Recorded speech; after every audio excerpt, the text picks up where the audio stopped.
So for today's video, you're going to need a pellet gun, some BBs or pellets, firecrackers, and a lighter. So the pellet gun we're using today is this Chinese one I got from a hawk shop. It is fully wooden metal, and it says it's 450 feet per second.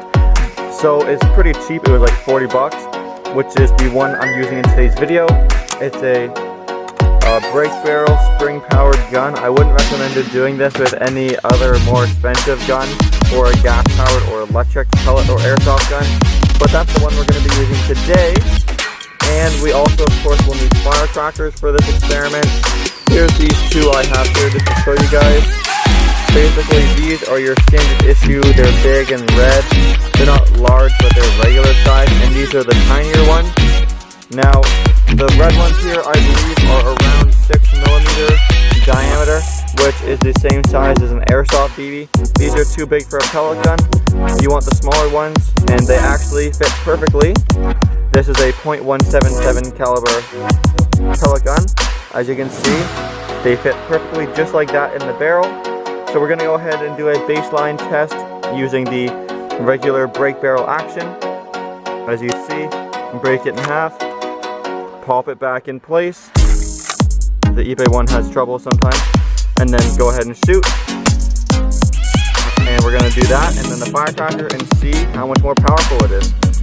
So first things first, for the baseline testing, I'm going to take one of these ball bearings. Turns out they're a little too small, so I'm going to go ahead and drop it in the lid of this tube of high temp disc brake grease. And all that allows me to do by mixing it around is add a nice little coating to the outside, so that when I put it in the barrel, it sits nicely instead of just rolling all the way through. Let's go ahead and crack it closed and do a shooting test at this little tin can. So there's the can. It's actually a pretty heavy duty soup can, so it's definitely not going to go through. It might dent it pretty good though. So I'm going to try and aim with no real sight. Here we go. Firing in 3, 2, 1. Let's go check out the damage. Well, I stand mistaken. The lube might have helped seal it up real good. We have an entry and an exit hole. Let's try the firecracker. Alright, so now for the firecracker test, we're going to start with the BB first. So again, BB and a little bit of grease. Putting it in the barrel first. I'm going to crack it in half to make it easier to load. Alright, there we go. And now using the small firecracker, it's actually lightly lubed up too to make for easy penetration. So go ahead and push it in the barrel all the way.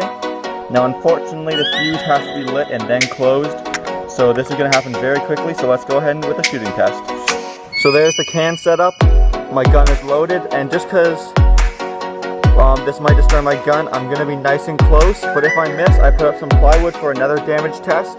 So basically I'm going to light it, close the barrel and point in probably less than a second. So get ready, because here goes the shooting test. No countdown, so I'm going to be a little too focused. Alrighty, and here we go.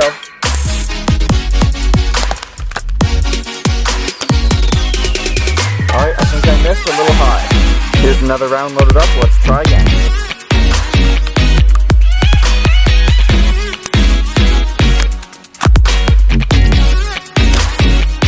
I hit the can. Let's go check it out.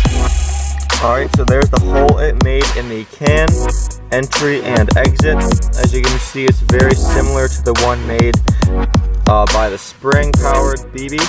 Anyway, so definitely a pretty fast gun in both circumstances, but the firecracker, even with just those small ones, were pretty powerful.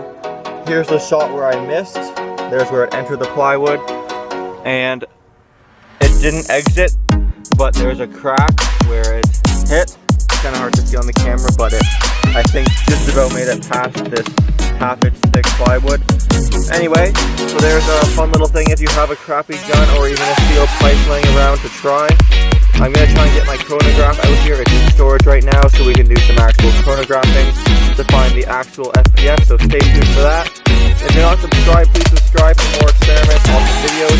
Again, let me know what you want to see with the 3D printer.